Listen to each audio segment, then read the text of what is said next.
Olá! Vai começar mais um episódio do podcast Papo de Veterinária. Eu sou Thaís Rocha e uma vez por semana eu converso com profissionais da medicina veterinária sobre trajetória e escolhas que moldaram sua carreira. Esse episódio foi gravado pela plataforma Zoom em 18 de julho de 2022 e a entrevista completa está publicada no canal youtube.com/papo de veterinária.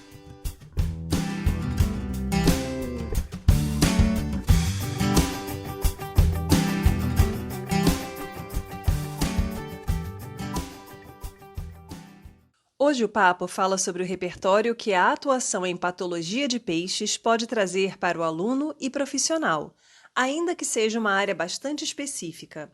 Nosso convidado é Paulo Fernandes Marcusso, que nos conta como o conhecimento que ele adquiriu a partir das oportunidades na graduação pavimentou seu caminho até a docência, e como a necessidade de interligar diversas áreas do conhecimento para poder desenvolver os seus projetos de pós-graduação viabilizou uma escolha de área mais consciente.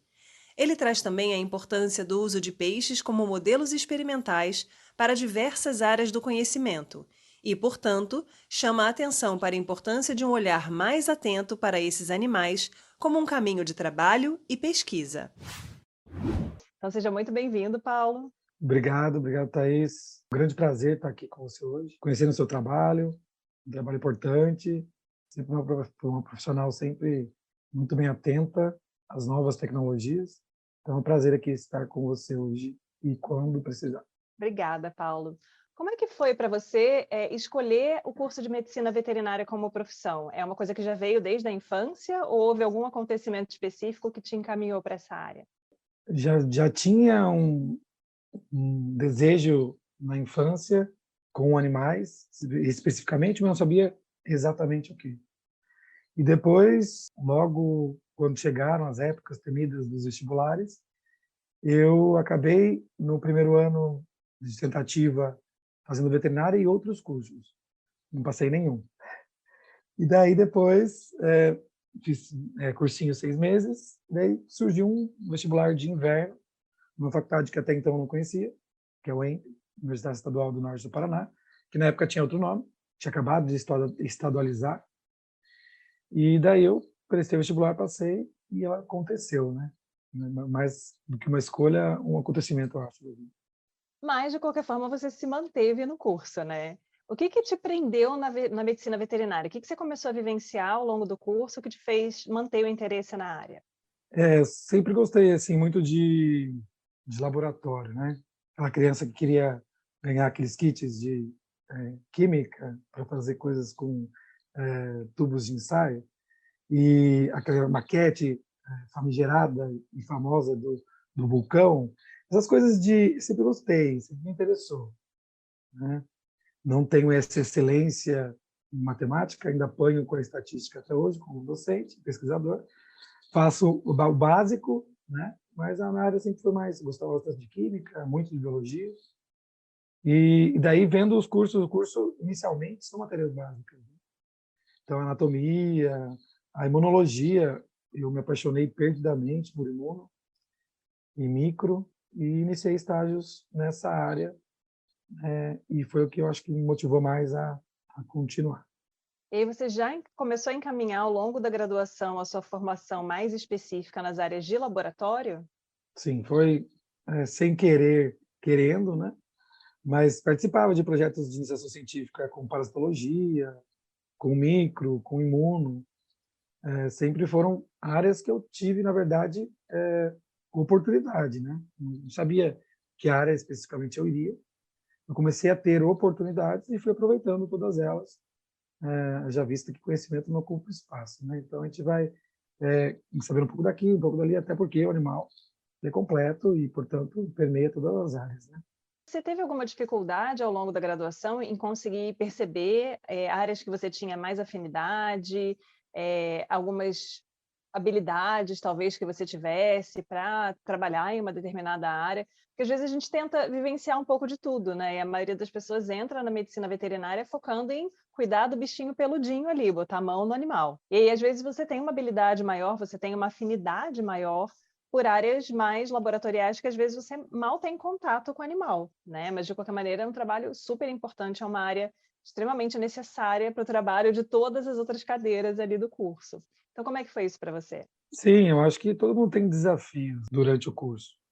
Os meus foram o que me ajudou muito a descobrir mesmo, a saber o que eu queria, foi a partir de estágios, né? Então, eu fiz um estágio uma vez no primeiro ano, num centro de reprodução, relativamente famoso no Brasil, com parte da parte de reprodução de equinos no Brasil, uns 6 meses daqui, e parte fora do Brasil, que eles faziam isso, no Rancho das Américas, não sei se pode falar.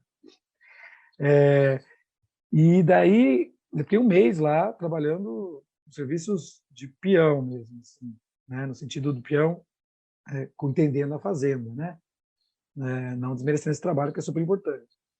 Mas eu vi que eu não queria aquilo lá. Não tinha. Eu ficava vendo o laboratório de reprodução, que mexia com a parte de análise do ejaculado. Eu via aquilo lá pelo ouvido, era um ouvido bem grandão, e eu não podia entrar. No primeiro ano, não tinha acesso restrito. Eu falava, não, eu queria estar lá. E eu estava ali, com égua, com não sei o quê, e sem saber manejar muito. Eu nunca fui um cara habilidoso com grandes animais, uma questão de manejo e dessas coisas. E daí fui percebendo nesses estágios o que eu não queria, né? Ainda acho que o aluno ele é muito influenciado por características, sim, as quais ele reconhece como facilidade dentro do curso, mas também por exemplos de docentes, né? Então, as áreas que eu fui me encaixando foi porque eu também tinha muita admiração por aquele docente daquela área, na forma com a qual ele levava a disciplina. Então, isso também influenciou bastante. E aí, como é que foi o seu direcionamento? A partir de qual momento você começou a migrar, entre aspas, para a patologia, que foi a área que você fez mestrado e doutorado? Daí a gente tem várias nuances dessa história, né? A patologia, quando eu era pequeno ainda, voltando um pouco, eu que gostava de abrir animais que morreram para ver os órgãos e coisas do tipo. E são recordações assim bem pontuais, mas que de fato ocorreram. A mãe odiava porque eu mexia em cadáver, estava lá morto no sítio, não sei o que, chegava com um cheiro obviamente não muito agradável. E daí na faculdade eu comecei um estágio em imuno, que foi para micro. Daí na microbiologia, o meu orientador da época, o professor Rogério Salvador, estava terminando o doutorado na Unesp de Jabuticabal e conseguiu um investimento muito grande de um edital estadual para construir um laboratório de microbiologia, imunologia e um infectório de peixes. E daí eu já era estagiário dele na microbiologia e já era bolsista dele também em um projeto de extensão com patologias de peixes na microbiologia. Então, meu professor orientador também mexeu com vacina, né? Ele desenvolveu uma vacina contra peixe no seu mestrado, né? E doutorado, acho que o mestrado e doutorado sempre tinha patologia de peixe. Daí as coisas vão se desenrolando, né? Porque daí, como o infectório estava lá, eu estava ali, tinha muitos projetos que a gente poderia rodar. Eu tive ideias de alguns foram bem sucedidos, outros nem tanto. Estava na iniciação científica, né? Então eu tive muita ideia. Tem ideia, mas não é muito bem delineada, né? Então, mas daí surgiu até o meu TCC, desses projetos, né? Que a gente conseguiu publicar até na revista da USP, que é uma revista relativamente bem indexada, assim.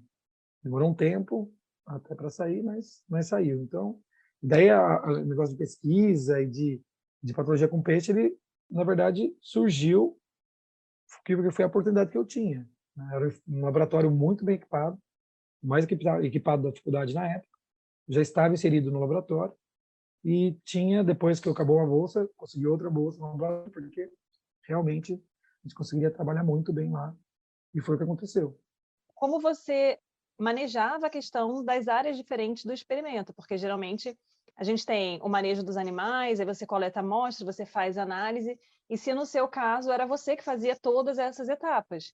Porque a gente sabe que, às vezes, na instituição de ensino, na universidade, existem, né, especialistas em determinadas áreas, às vezes não. E aí você tem que dar o jeito, né, de fazer os exames laboratoriais e tudo daquelas amostras que você precisa analisar.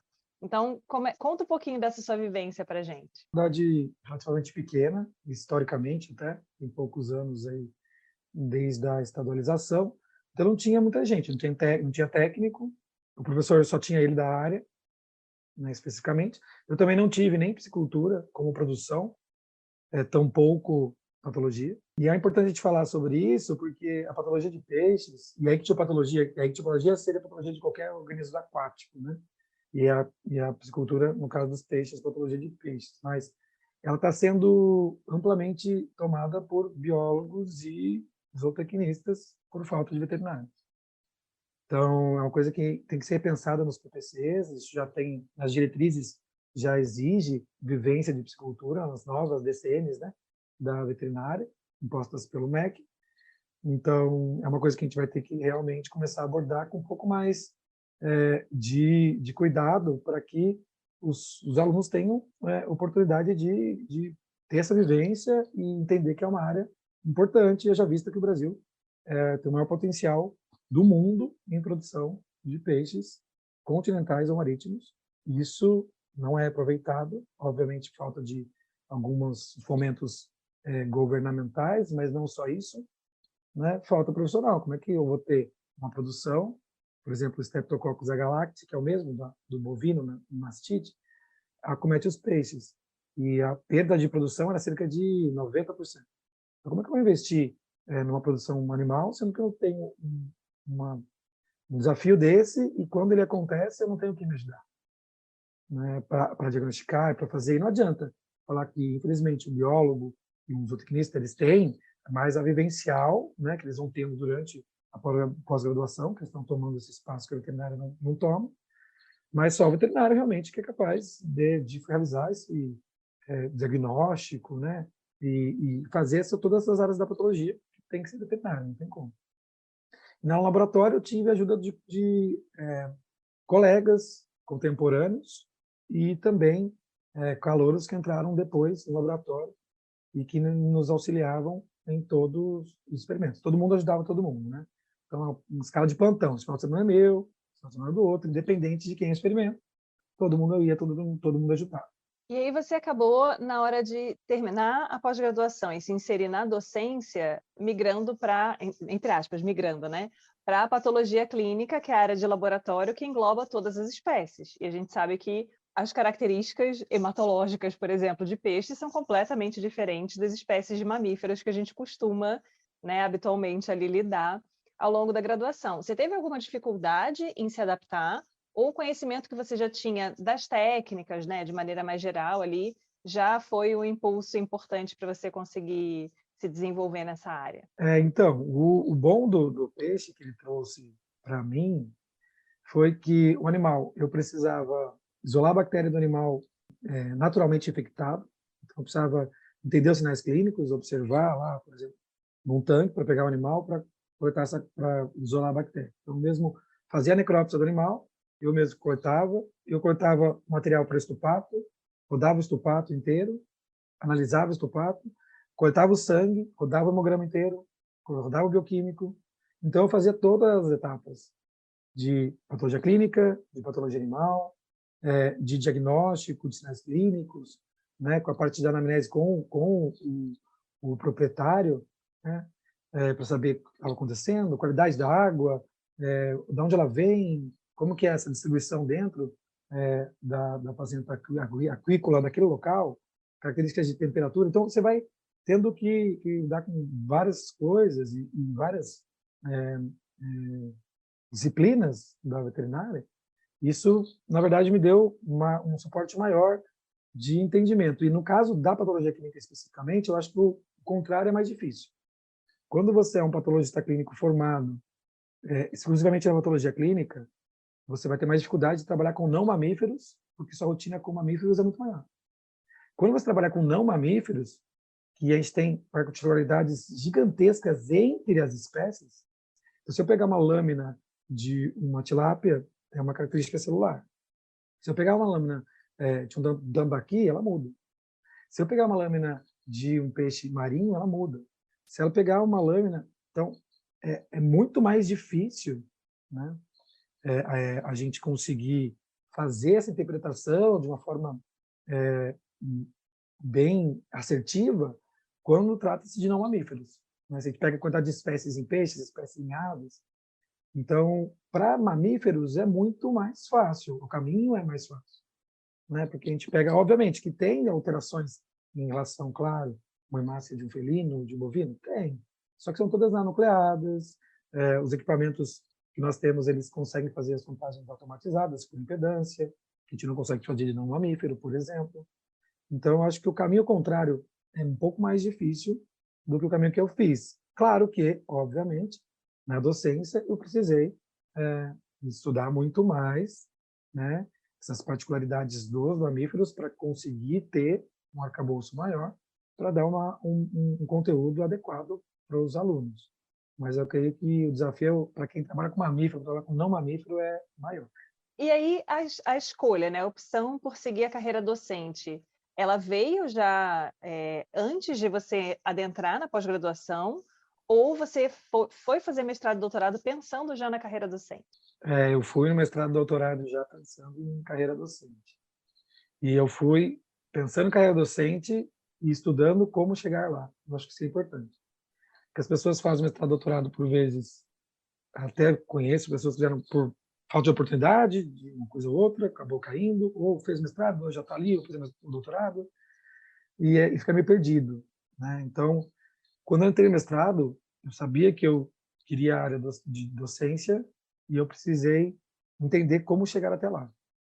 Então, eu comecei a estudar, por exemplo, processo seletivo, já no mestrado. Aí, como que eu faço? Então, eu preciso de artigo, eu preciso ter um grupo de pesquisa, eu preciso disso. Daí, eu fui correndo atrás disso ao decorrer da minha pós-graduação, para que eu tivesse um currículo e conteúdo suficiente para passar no concurso, que eu sempre quis passar no concurso, né? E foi mais ou menos o que foi acontecendo ao longo do tempo.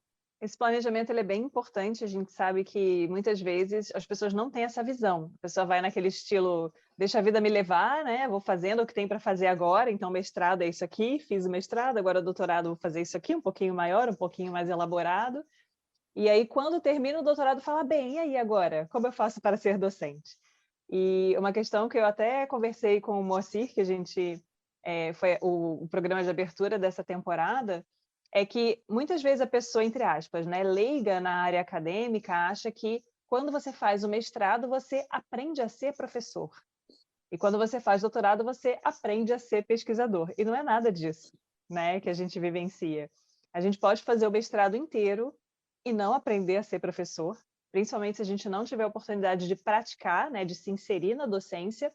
E o doutorado é a mesma coisa, você tem um projeto para tocar, se você não se envolve em outros projetos, se você não busca publicar além daqueles dados que você gerou com seu experimento, né, se você não tem essa visão realmente mais ampla para o que é um pré-requisito para se inserir numa carreira docente, principalmente em instituições públicas, né, às vezes mais robustas, acaba tendo um pouco de dificuldade, você vai penando um pouco mais para conseguir fazer esse trajeto, né? Com certeza. O que a gente tem que pensar como médicos veterinários e médicas veterinárias é que a gente não é ensinado a momento algum durante graduação ou pós-graduação a ser professor. Então nós temos um curso de bacharelado, não de licenciatura. Então eu aprendi a ser professor muito conversando com professores e também entendendo professores de formação, licenciatura. Tem um irmão, teve sorte também, né? Tem um irmão que fez história e outro que fez geografia. Então eu conversava com eles. Eles me ensinaram, por exemplo, que eu tinha que fazer um mapa de lousa. Eu sabia que existia mapa de lousa. Que você tem que cortar a lousa, porque você botar direto aqui, fica ruim para o aluno ver e ele vai se perder. Você tem que botar a data quando você chega. Que você precisa. Então, algumas coisas que a gente não aprende, porque realmente falta, eu acho, nos programas de pós-graduação dentro do Brasil, haja vista que a pós-graduação no Brasil, ela grande parte desses profissionais são absorvidos pela carreira docente, se não a maior parte, na verdade, a gente precisava ter obrigatoriamente, por exemplo, psicopedagogia, princípios de pedagogia, Por exemplo, hoje com os meus alunos eu consigo avaliar de acordo com onde eles sentam, como eles se comportam, qual o perfil básico, claro, superficial, de cada aluno. E a partir disso, eu tenho que ter uma abordagem diferente no entendimento de cada um deles, que são 40, 45 alunos, que são totalmente diferentes, que vieram em lugares diferentes, que pensam mesmo no mesmo lugar, que pensam diferente, tiveram uma formação diferente. Então, como que eu vou transmitir um conhecimento e fazer com que ele chegue de uma forma concreta para eles, sem o mínimo de base, né? Então, a gente aprende na raça, a gente aprende dando aula, né? Mas eu acredito que isso precisaria ser revisto no sentido de preparar melhor os professores. Eu digo, eu também gostaria de ter esse preparo melhor dentro da pós-graduação especificamente, que é uma área que realmente... O estágio de docência ele é muito curto, muito pequeno, não acredito que ele tenha transformações gigantescas, mas sim, claro, ele ajuda. E aí, Paulo, pensando nas áreas que você vivenciou, né? A patologia, cobrindo aí várias áreas, patologia clínica, patologia animal, né? Histopatologia, necrópsia, enfim.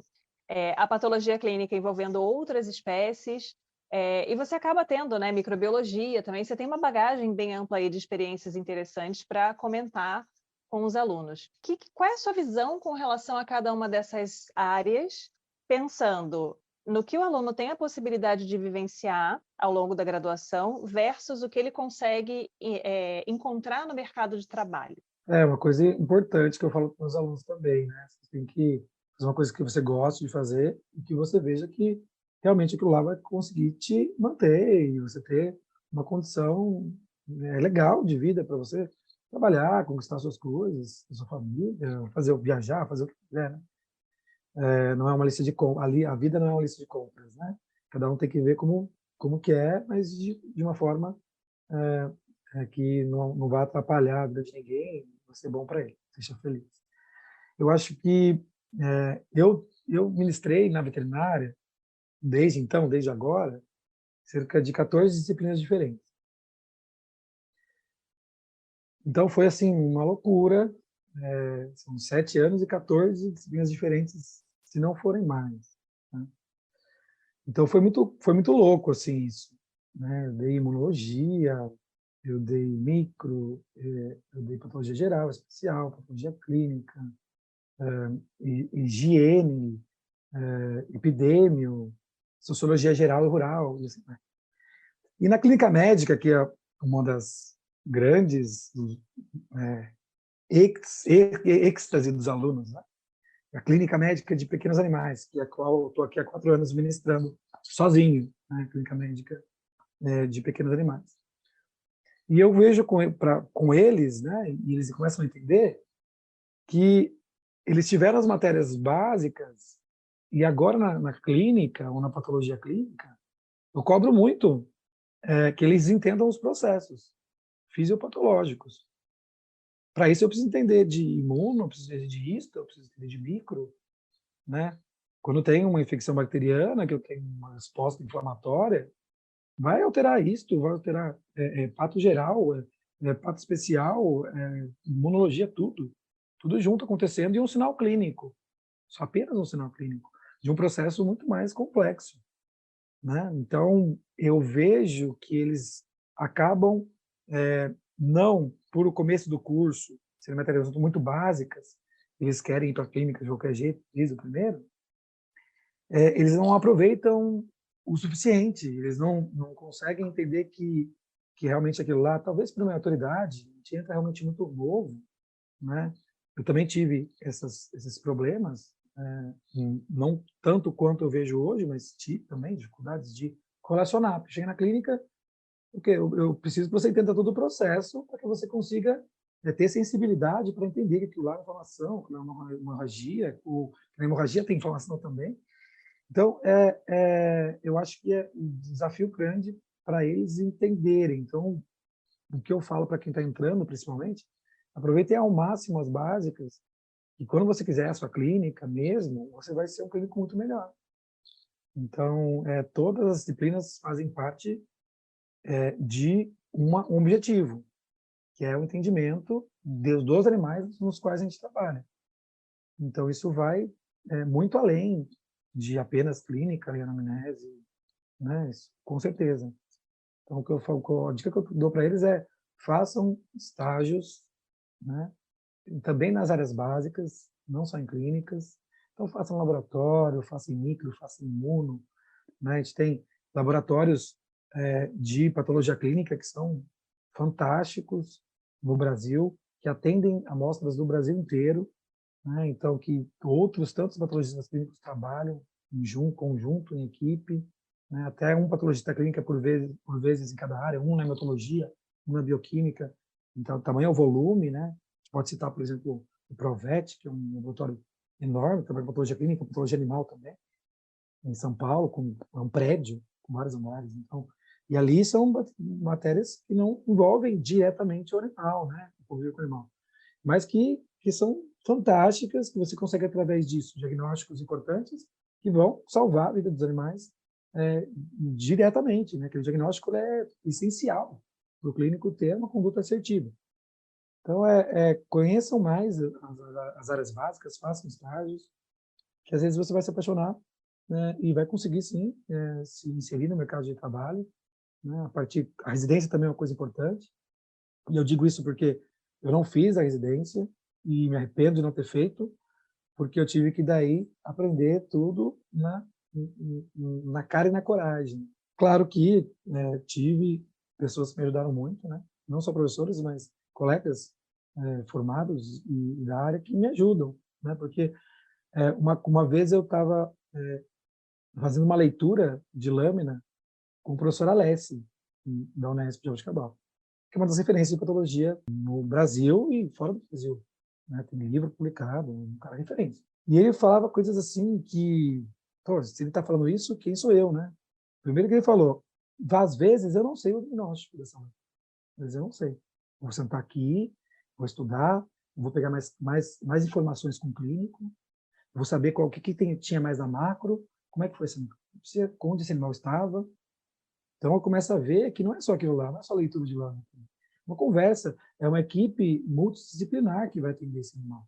A gente precisa realmente ter uma comunicação dessa equipe, mesmo que ela não esteja no mesmo local. E são coisas que ficam na cabeça da gente, e ele fala, se ele, que é ele, tem dúvidas no diagnóstico, a gente provavelmente vai ter também.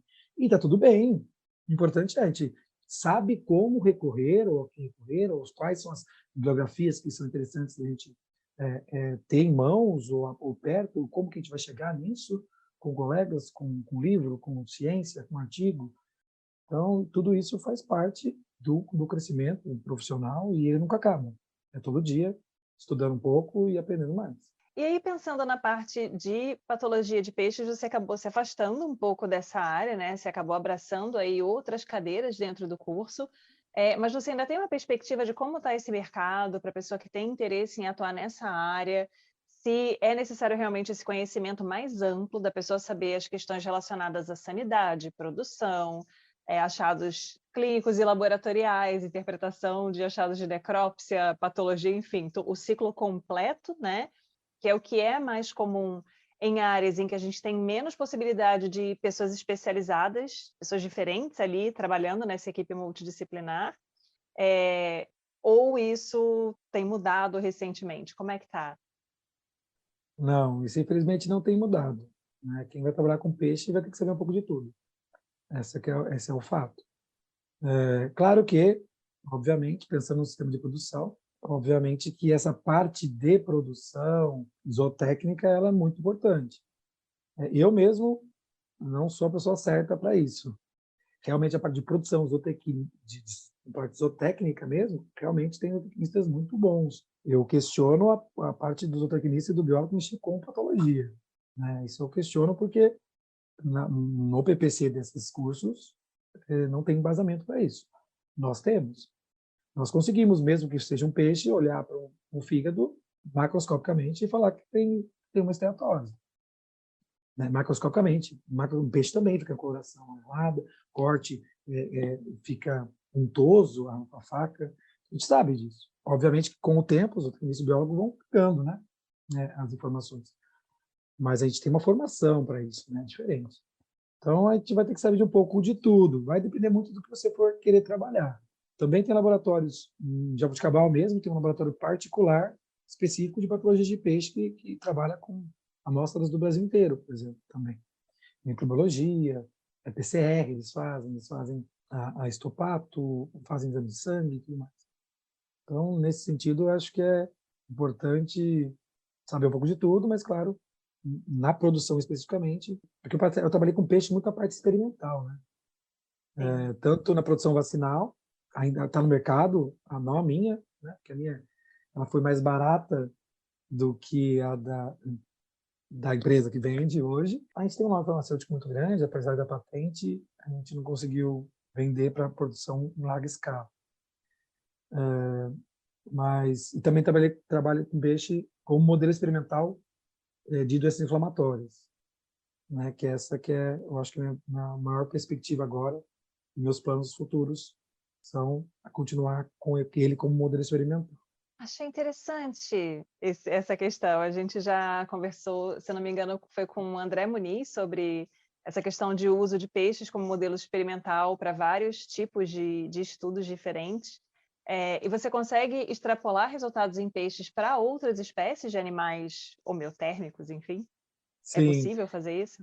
não, é possível, super possível. Na verdade, a gente tem, dentro da Europa, a gente já tem uma mudança drástica do modelo experimental do roedor para o peixe. Mas no caso da Europa, especificamente, é o zebrafish, que é o paulistinha, um peixe que tem listras brancas e pretas, tem em qualquer aquário, né, em qualquer lugar, e parece a bandeira de São Paulo, esse paulistinha, mas ele é pequenininho, é super pequeno mesmo, tem centímetros ali. E eles trabalham, foi fantástico, é genial. Assim. A parte, por exemplo, de toxicologia, de medicamentos, de produtos de beleza e tal, eles fazem tudo com embriões fertilizados, porque a fertilização do peixe desse peixe é fora do corpo dele, externa, então a fertilização é externa, os embriões ficam ali, eles coletam os embriões e colocam nas placas de 96 poços, infundem ovo. Colocam um embrião por poço e vai diluindo sua molécula ali, por exemplo, de medicamento, de pesticida, de seja o que for. Você consegue avaliar a lesão no embrião, as lesões que causaram no embrião, a falha de desenvolvimento, até quando não tem mais lesão morfológica. Eles conseguem fazer expressões gênicas, conseguem fazer muita coisa. Estudos até, eu fui fazer um treinamento rápido, curto, quero até fazer mais.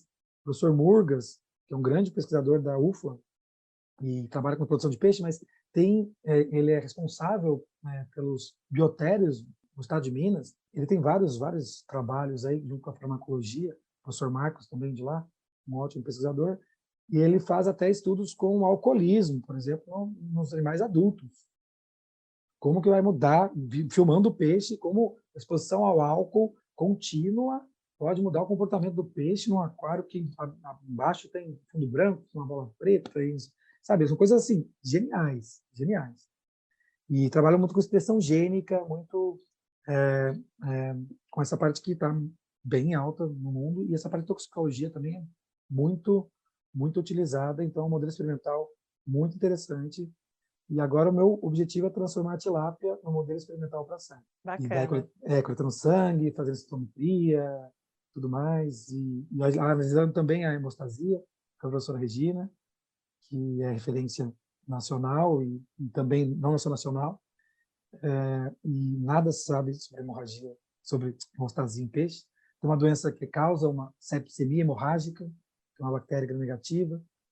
Então, tem muita coisa para ser feita, muita coisa para pesquisar, e sim, é um modelo experimental que já foi comprovado em várias outras doenças, como processos, e eu acredito que a gente pode fazer, o Brasil, que é um país, um dos maiores produtores de tilápia do mundo, que a tilápia seja um modelo experimental para estudos de sepse, e que a gente consiga, através desses estudos iniciais, projetar estudos para cães, gatos, bovinos, equinos, e não só aí, dando certo, passar para os humanos, que o foco é esse.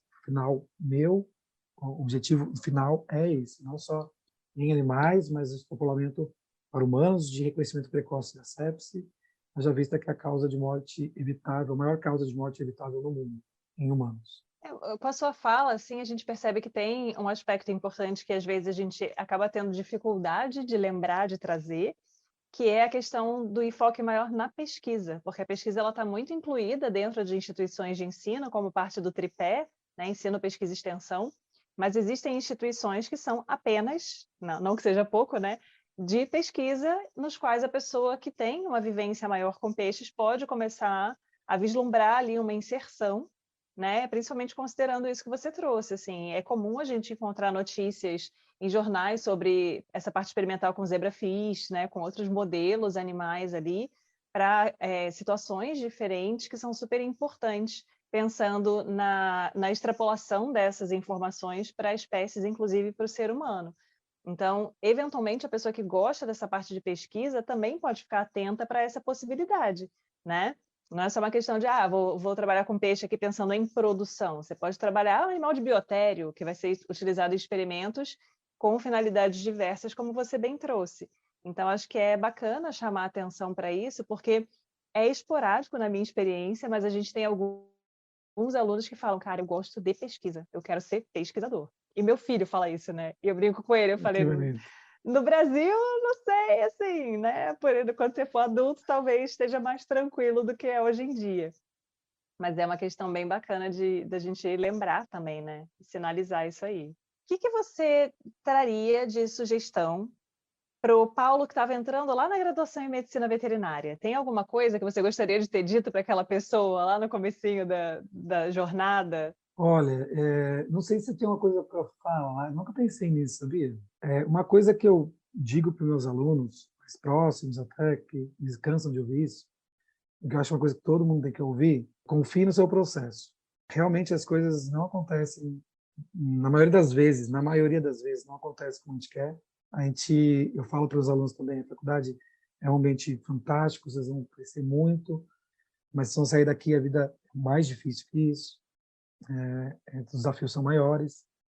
Então, o que você tem que fazer é ter calma, tentar resolver os problemas, pequenos problemas, pontualmente, um de cada vez, calma, as coisas vão se resolver. Pedir ajuda se precisar e confiar no seu processo. Se é uma pessoa que está ali, que está disposta, que quer fazer, vai acontecer. Então, vai acontecer, confia no seu processo, porque é um processo. E esse processo pode ser que ele dure mais tempo do que você imaginava para chegar onde você quer. Eu não sei se eu poderia falar isso para o Paulo que começou, que eu ia ser provavelmente muito menos ansioso do que eu sou. É também trabalhar, né? Tem pessoas que têm ansiedade, tem pessoas que têm... E a medicina veterinária é uma área muito sensível, o médico veterinário ou a médica veterinária. São profissionais que estão muito expostos a problemas psicológicos, problemas com depressão, problemas com exaustão de trabalho. A gente sabe disso, são números, são dados. Então, é importante que você tenha um pouco de calma, confie no seu processo, trabalhe no hoje, vivencie o hoje, crie ferramentas para você ser um bom profissional, mas também crie ferramentas para você conseguir ser uma pessoa melhor, conseguir entender melhor os seus sentimentos e como lidar com eles, para que o caminho seja um pouco mais tranquilo. E hoje em dia, eu acho que não só na medicina veterinária, né, em qualquer área, a ansiedade é uma questão muito latente, muito forte, né? As pessoas ficam muito naquela de eu quero e quero para ontem, e tudo tem realmente o seu tempo, né, até você alcançar um objetivo, então é um processo mesmo, são etapas, né, uma depois da outra, e não adianta se frustrar quando a forma como você imaginou que as coisas iam ocorrer não se concretiza, porque eventualmente acontecem coisas que são até melhores para você. Que é bem interessante isso aí, eu acho que é um bom conselho para quem está no começo do curso e tem aquela coisa de, né, entrei ontem, nossa, não vejo a hora de ter o meu diploma na mão. Fala, calma, uma coisa de cada Ah, vez, né? exato. E pegando esse gancho que você falou, olha como é interessante, você falou e que é real. Quando eu estava no doutorado, o meu professor ele já era um paciente doente renal crônico, e ele chegou num grau da doença que a gente já sabe também, que ele precisava fazer hemodiálise, tivesse qualidade de vida, até esperar o transplante, já estava na fila, porque depois que você vai para a hemodiálise, você entra na fila. Estava no primeiro ano do doutorado, com a bolsa FAPESP aprovada, R$ 30.000 que a FAPESP já dava, já para tocar o projeto, com a bolsa FAPESP. Eu tinha ido para um evento para apresentar meus dados, né, na Escócia, do mestrado, conversei com o professor de lá, já tava tudo certo, porque eu fiz ajuda também. Fazer o sanduíche lá em Stirling, tudo muito bom. Aconteceu o primeiro ano, o segundo ano, ele entrou na hemodiálise. Ele falou, Paulo, você é meu último doutorando. Você vai ter que passar para outra pessoa ou defender. Então, eu tive que devolver 15 mil reais para a FAPESP. Daí que aconteceu o quê? Surgiu uma vaga de patologia clínica numa faculdade particular no Paraná. Eu falei, eu vou ter que acabar minha bolsa, né? Eu vou ter que acabar o projeto de qualquer jeito. Então, já tinha rodado a parte prática do projeto, a ansiedade ajuda às vezes alguma coisa. Então, a parte prática eu já tinha feito toda, consegui fazer a parte prática toda e as disciplinas no primeiro ano, a cabeça muito confusa, né? Fui para lá, para dar aula, passei e fui dar aula. Biologia clínica, ainda terminando o doutorado. Daí terminei o doutorado perdendo várias oportunidades, que seriam muito importantes para mim, que eu fiquei muito chateado de não ter conseguido, porque estava certo já.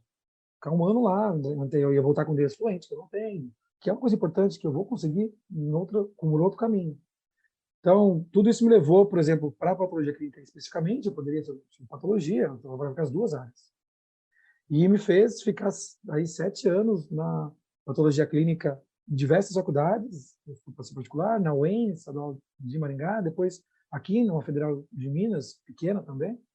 E tudo isso que deu errado na minha cabeça naquele momento, me trouxe para a área que eu amo, que eu não sei, não penso mais fazer outra coisa na vida, em patologia não faria, com certeza, como docência, a não ser, claro, que fosse para ajudar um colega que precisasse, mas não como vida.